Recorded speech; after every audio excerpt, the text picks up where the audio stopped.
अस्सलाम वालेकुम टॉरस। मैं हारिस अज़मी प्रोफेशनल एस्ट्रोलॉजर आपकी खिदमत में हाजिर हूँ अपना रिसर्च वर्क लेकर, और बहुत खुश भी हूँ।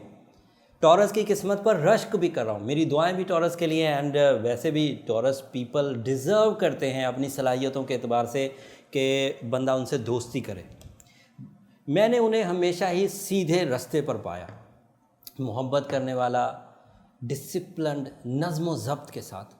बीच में कुछ तो निकलेंगे उल्टे सीधी खोपड़ी के, बट मोस्टली ऐसा होता है कि टॉरस जो है वो घरेलू सोच के होते हैं, टारगेटफुल होते हैं, फोकस्ड होते हैं। और इन सलाहियतों में अल्लाह ताला की तरफ से 7 साल के बाद अच्छे दौर का आगाज़ भी हो चुका है। और उस अच्छे दौर के आगाज़ में अब जो खुशियाँ मिल रही हैं या अब जो कामयाबियाँ मिल रही हैं वो पहले घर की और दूसरे घर की मिल रही हैं। इनको थोड़ा सा डिफ़ाइन कर दूं। वैसे ये जो हफ्ता है ये पिछले हफ्ते की तरह का ही है। इस हफ्ते स्टार सिचुएशन ऑलमोस्ट सेम है, बट ये जो पहले और दूसरे घर की कामयाबियाँ हैं, अगर इन्हें टॉरस समझ लेंगे, जो नए हैं इस चैनल पर, उन्हें बड़ा फ़ायदा होगा। जो पुराने हैं या एस्ट्रोलॉजी की अवेयरनेस रखते हैं उन्हें पहले ही पता है कि फर्स्ट हाउस किन चीज़ों को रिप्रेजेंट करता है, किन चीज़ों को बूस्ट करता है, एंड सेकंड हाउस किसको करता है। बट पहले घर की पहले स्टार पोजीशन बता दूं। फर्स्ट हाउस में आपका रूलिंग है वीनस, इस वक्त पहले ही घर में है, और उसकी वजह से एंड यूरेनस भी आपके पहले घर में। यही तो वो यूरेनस है जिसने आपको 7 साल गोल्डन सीजन दिया है, जिसकी वजह से अपॉर्चुनिटी, सक्सेसेस एंड ग्रोथ ये आएगी ही आएगी। अभी वो मेच्योरिटी रोज़ ब रोज़ पकड़ रहा है। जो टॉरस अपने वसाइल को भरपूर अंदाज से इस्तेमाल कर रहे हैं, अपनी सलाहियतों को भरपूर अंदाज से इस्तेमाल कर रहे हैं, उनके लिए ये अपॉर्चुनिटी लेवल खुद ब खुद बढ़ता चला जा रहा है। और जो लोग अभी दोराहे पर हैं, अभी तक सोच रहे हैं, अभी तक वो पिछले जो 7 साल की नाकामियां हैं उन्हीं को जहन पर हावी किए हुए हैं, वो अभी भी वाइब्रेंट है। लेकिन इन वाइब्रेशंस को रिपेयर करने के लिए मैं एंड पर रेमेडी ज़रूर दूंगा, वो आपके लिए बेनिफिशियरी होगी। बट इस वक्त Uranus and Venus first house में आपकी फितरत को ट्यून अप कर रहा है। आपकी वो तमाम सलाहियतें जिनको आप खो दिए थे, कॉन्फिडेंस शेक हो गया था, क्रिएशंस शेक हो गई थी, एबिलिटीज़ डंप हो गई थी, अब ये 2 सितारे अच्छे अंदाज से उन्हें फ्यूल अप कर रहे हैं। और ये हफ्ता उसी फ्यूलिंग के तसलसल का हफ्ता। और इससे इस फ्यूलिंग से होगा क्या? एक तो आपका अंदाज़े गुफ्तगू जो हमेशा से ही बड़ा काउंट किया करता था, वो बड़ा ही ज़बरदस्त हो जाएगा। जब आप किसी के सामने बात करने बैठेंगे, जो लोग आपको पिछले हफ्तों में रिजेक्ट कर दिया करते थे, वो अब आपको बहुत अच्छा रिस्पांस देंगे। आप अपने नज़रिए से लोगों को मुत्तफ़िक कर लेंगे, और इस नज़रिए से इत्तफ़ाक़ का मतलब ये है कि एग्रीमेंट्स डन हो जाएंगे। इस नज़रिए से इत्तफ़ाक़ का मतलब है जॉब्स मिलेंगी। इस नज़रिए से इत्तफ़ाक़ का मतलब है आपको अप्रिशिएट किया जाएगा।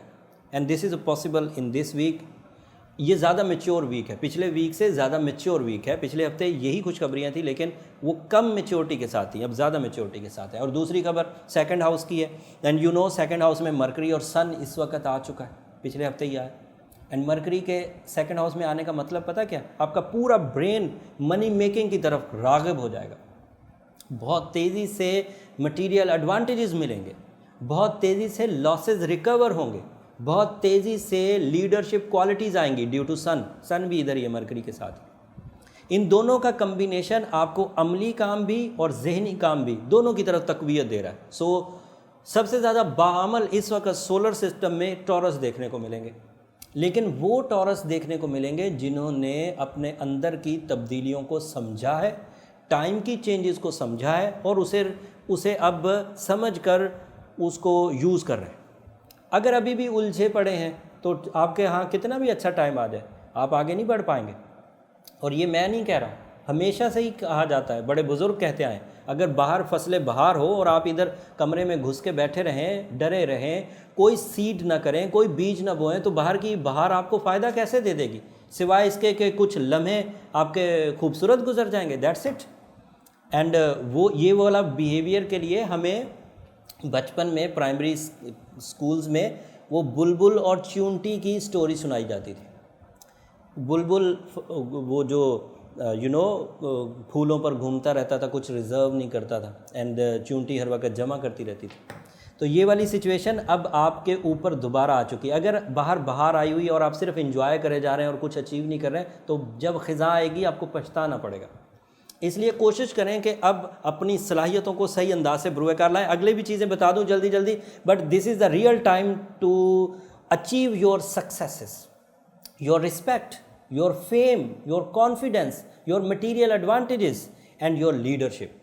एंड वो जो 7 साल एक दौर बुरा गुजरा है, अब वो 7 साल आपकी ज़िंदगी में दोबारा नहीं आएगा। छोटे छोटे पैचेस आएंगे, उन छोटे छोटे पैचेस को रिकवर करने के लिए एमरल्ड इज़ आइडियल स्टोन। मैंने 16 साल में सबसे ज़्यादा बेनिफिशरी एमरल्ड से टॉरस को देखा है। सो अगर आप 8 कैरेट पहने, अगर महंगा लगे, you know it is a precious stone, लेकिन अगर महंगा लगे तो इसकी जगह पर आप रूबी पहन सकते हैं। बट अगर एमरल्ड अफोर्ड कर सकें तो ज़्यादा अच्छा है। 25 साल की उम्र से लेकर 40 साल तक की एज है और कोई प्रैक्टिकल आगाज़ करने लगे हैं तो फिर आपको एमरल्ड या रूबी में से कोई एक चूज़ कर लेना चाहिए। एंड साथ में सूरह यासीन की सेकंड लास्ट आयत ज़रूर पढ़िए। सूरह शम्स को 2 दफ़ा कर दिए। ताक रातों को मिस मत करिएगा। जब तक वीडियो आप तक पहुंचेगी, यू नो इस वीडियो के आप तक पहुंचने में ताक रातें आलमोस्ट एज पर होंगी, 21वीं रात होगी या हम लोग 20वें रोज़े तक ये आप तक पहुंच जाएगी। मैं जो वो काउंट नहीं कर सका, लेकिन खैर इन ताक रातों में ये सूरह यासीन की जो एक रेमेडी है सेकंड लास्ट आयत की, इसे ज़्यादा से ज़्यादा करिए। मार्स आपके 3rd हाउस में है, यहाँ पर ये तकरीबन नेगेटिव है। अजीज़ व अकारब की तरफ से आपको थोड़ा सा मिसबिहेव मिल सकता है, बट वो आपकी कामयाबी पर डिपेंड करता है। अगर मार्स वहाँ मिसबिहेव दे भी, लेकिन अदरवाइज़ आप बहुत ज़्यादा कामयाब हों तो उस मिसबिहेव से आपको कोई फ़र्क नहीं पड़ेगा। बट इधर से आप नाकाम हैं, उधर से रिश्तेदार टांग खींच रहे हैं तो फिर प्रॉब्लम्स होंगी। तो ये उन लोगों के लिए नुकसानदेह है जिन लोगों की कामयाबी का सफ़र अभी शुरू नहीं हुआ। जिन टॉरस की कामयाबी का सफ़र अभी शुरू नहीं हुआ वो प्रॉब्लम में जाएंगे, लेकिन जिनकी सफ़र शुरू हो चुके हैं उन्हें ये मार्स 3rd हाउस में कुछ नहीं कहेगा। 2 बुरी खबरें, बुरी नहीं, उनको समझने की ज़रूरत है। पहले भी बयान कर चुका हूँ, जुपिटर जो है वो 8वें घर में रेट्रोग्रेड चल रहा है, बैड लक रहेगी।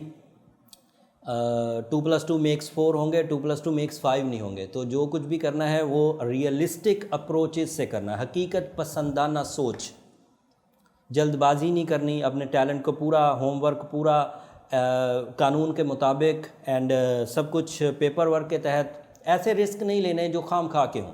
जिन रिस्क से कोई बड़ा एडवांटेज हो और होमवर्क पूरा करके लेना है वो ले लीजिए, या बहुत एक्सपीरियंस बेस्ड रिस्क लेने हैं तो वो ले लीजिए। लेकिन लापरवाही इस तरह मत करिए कि क्योंकि अच्छा दौर है तो मैं कर ही लेता हूँ, तो वो फिर फंसेंगे आप। तो यू नो आपको इस वक्त लक सपोर्ट नहीं है, आपको इस वक्त अमली ज़िंदगी की सपोर्ट मुयस्सर है। एंड दूसरा, सैटर्न 9th हाउस में रेट्रोग्रेड चल रहा है, इसकी वजह से आपको बीमारी का सामना करना पड़ सकता है, एंग्जाइटी का सामना करना पड़ सकता है, डिप्रेशन का सामना करना पड़ सकता है, स्टमक इश्यूज़ प्रोड्यूस हो सकते हैं। It is due to Saturn, और इसको भी रिकवर वही कर जाएगा, रूबी या एमरल्ड। सूरह यासीन की सेकंड लास्ट आयत 26 टाइम्स एंड सूरह Shams 2 times in a day. Hopefully इससे ये सारे मामलात हल हो जाएंगे। एंड क्योंकि मैंने बहुत ही रसूख के साथ ये ख़बरें दी हैं, उम्मीद करता हूँ कि आप भी मेरी इस एफ़र्ट को अपनी ज़िंदगी में इतने ही कॉन्फिडेंस से इम्प्लीमेंट करेंगे। और जब ये सब नॉलेज आप अपनी ज़िंदगी में यूज़ कर रहे हों और इतना सा भी फ़ायदा हो जाए तो मुझे अपनी दुआओं में ज़रूर याद रखिएगा। मुझे आपकी दुआओं की बड़ी ज़रूरत है। अगले हफ्ते तक के लिए इजाज़त दीजिए। नई खबरों के साथ आपकी खिदमत में ईद के करीब एक और वीडियो दूंगा, एंड कोशिश होगी उसमें ज़्यादा तफसील बयान करूं और ईद की मुबारकबाद भी उस वीडियो में आपकी खिदमत में पेश करूंगा। तब तक के लिए इजाज़त, अल्लाह ने के बाद।